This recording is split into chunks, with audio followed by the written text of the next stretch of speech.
ठीक है। तो जैसे कि आज हमारा टॉपिक है फायर एंड सेफ्टी का। राइट।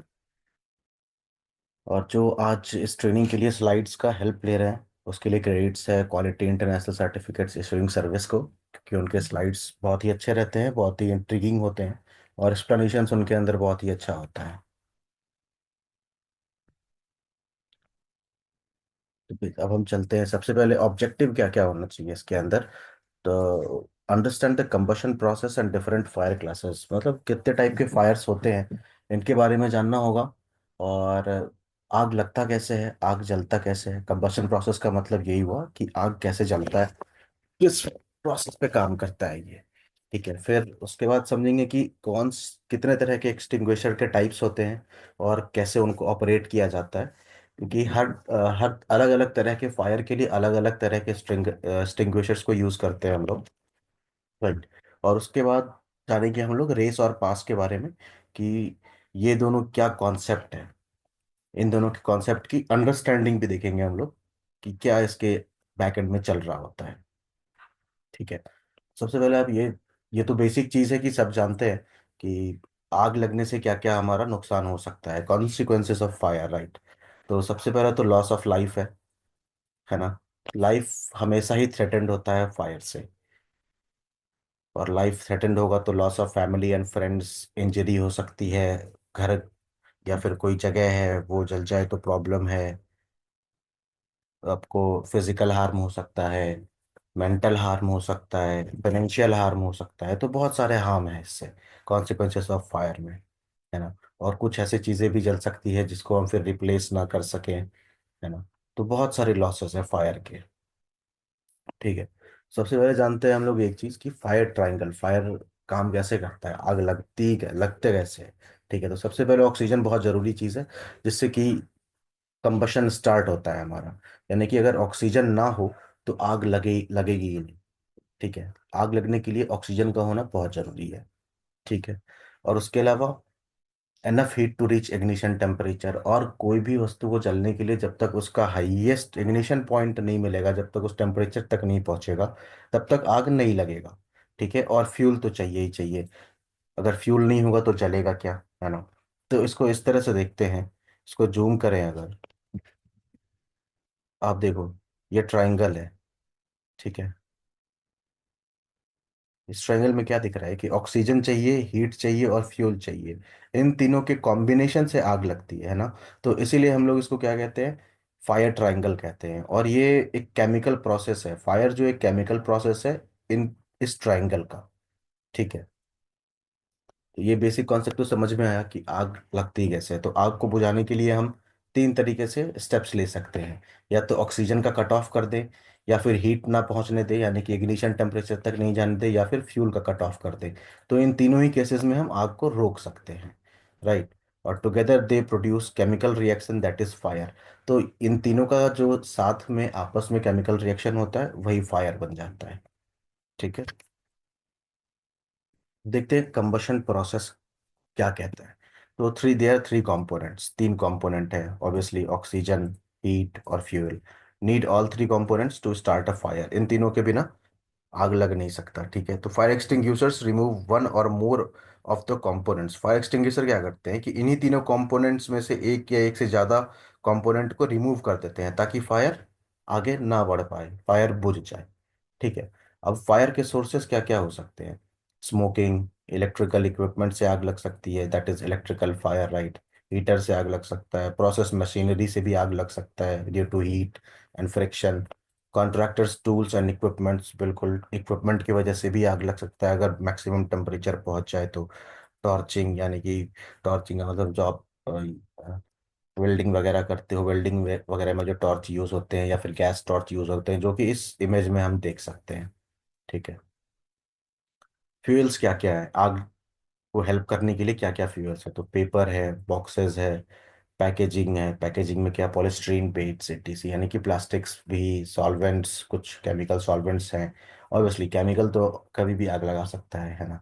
सॉफ्ट फर्निशिंग यानी कि मैट्रेस हो गया, कुशन हो गया, कपड़ा हो गया, फर्नीचर हो गया, वेस्ट मटेरियल, ओल्ड पैलेट्स, रबेश मतलब कुछ भी कचरे में भी आग लग सकता है ना। तो ये सारे फ्यूल्स हो गए एक तरह से। अब पेट्रोल डीजल ये अलग फ्यूल है, इनसे भी आग लगेगा ही। तो जो भी चीज बर्निंग में हेल्प करे, जो जल जाए, वो एक तरह से फ्यूल का काम कर रहा है। ठीक है। और फ्यूल के क्लासिफिकेशंस को एक बार देख लेते हैं। Fires are classified according to the type of fuel that is burning. अब कौन सा फ्यूल, किस टाइप का फ्यूल जल रहा है, उस पर डिपेंड करता है कि ये किस तरह का फायर है। If you use the wrong type of fire extinguisher on wrong class of fire, you might make matters worse. अगर कोई एक पर्टिकुलर टाइप का फ्यूल जल रहा है, फ्यूल की वजह से आग लगा है, और उस पे आप कोई दूसरे तरह का एक्सटिंग्विशर यूज कर दोगे, तो क्या हो सकता है कि आग कम होने के बजाय और बढ़ जाए और प्रॉब्लम और भी ज्यादा क्रिएट हो जाए। Right. It is very important to understand the four different fire fuel classifications. तो फ्यूल के क्लासिफिकेशंस जो है वो चार तरह के हैं। सबसे पहला ट्रैश, वुड और पेपर। इसके अंदर क्या क्या है, वुड है, पेपर है, क्लोथ है, एटीसी है, यानी कि जो भी ऐसे एब्स्ट्रैक्ट मटेरियल है। ठीक है। लकड़ी, कागज, कपड़े, तो ये सारे आ जाते हैं ए ए कैटेगरी में। राइट। फिर आते हैं बी कैटेगरी में, जिसमें लिक्विड और ग्रीस वगैरह हो जाते हैं, गैसोलीन है, ऑयल है, ग्रीस, अदर सॉल्वेंट्स है, यानी कि केमिकल्स जितने हो गए। राइट। केमिकल से जितने भी फ्यूल बने, वो सारे आ गए लिक्विड एंड ग्रीस में आ गए। ठीक है। फिर तीसरे तरह का आता है टाइप सी।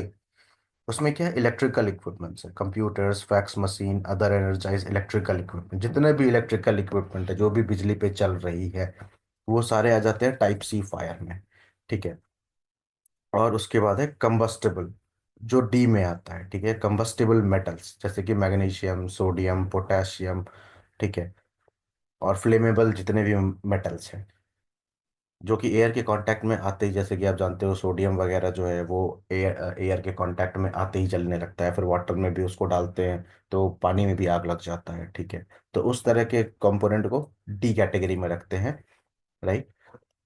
अब फायर क्लासेस देखते हैं। क्लास के फायर्स, ये क्लास के फायर जो है, ये रिसेंटली रिकॉग्नाइज किया गया, रिसेंटली खोजा गया है। Fires involving combustible oils, lards and fats in commercial cooking. ठीक है। ये कुकिंग वगैरह सब में जो ऑयल यूज करते हैं हम, या फिर फैट्स यूज करते हैं, कार्बोहाइड्रेट्स यूज करते हैं, इन सब को एक अलग कैटेगरी में रखा गया है कुकिंग मीडिया के अंदर, जिसको कि हम के कैटेगरी कहते हैं। कैटेगरी के है ये फायर के लिए। राइट। उसके बाद बेसिक, अब देखते हैं कि जब फायर के इस चीज के बारे में जान लिया हम लोग, तो अब इसको देखते हैं कि प्रिवेंशन कैसे कर सकते हैं, बचा कैसे सकते हैं इस चीज को हम लोग। Be mindful of fire safety, don't block fire exits, call points और एक्सटिंग्विशर्स, नो योर एग्जिट्स। तो सबसे पहले तो क्या है कि फायर सेफ्टी के बारे में आपको पता होना चाहिए, प्रिवेंट करने के लिए आग को, है ना। फिर क्या, दूसरा पॉइंट क्या कहता है कि डोंट ब्लॉक फायर एग्जिट्स।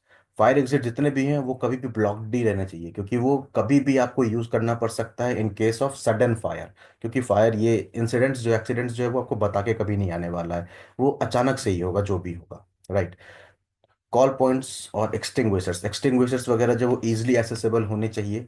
ठीक है। कोई ऐसा नहीं कि बहुत दूर रख दिया ताकि कोई पहुंच ही नहीं पाए एक्सटिंग्विशर तक, फिर कोई फायदा नहीं है ना। और जो जितने भी एग्जिट्स हैं, फायर एग्जिट्स जितने भी हैं, इमरजेंसी एग्जिट जितने हैं, उन सब के बारे में आपको पता होना चाहिए, आप जहां भी काम कर रहे हो वहां पे। राइट। एक तो वर्क प्लेस पे, या जहाँ भी आप काम कर रहे हो वहाँ पे स्मोकिंग की, नो स्मोकिंग होना चाहिए बिल्कुल ही, क्योंकि ऑलरेडी आप स्मोक कर रहे हो, उसमें आग है।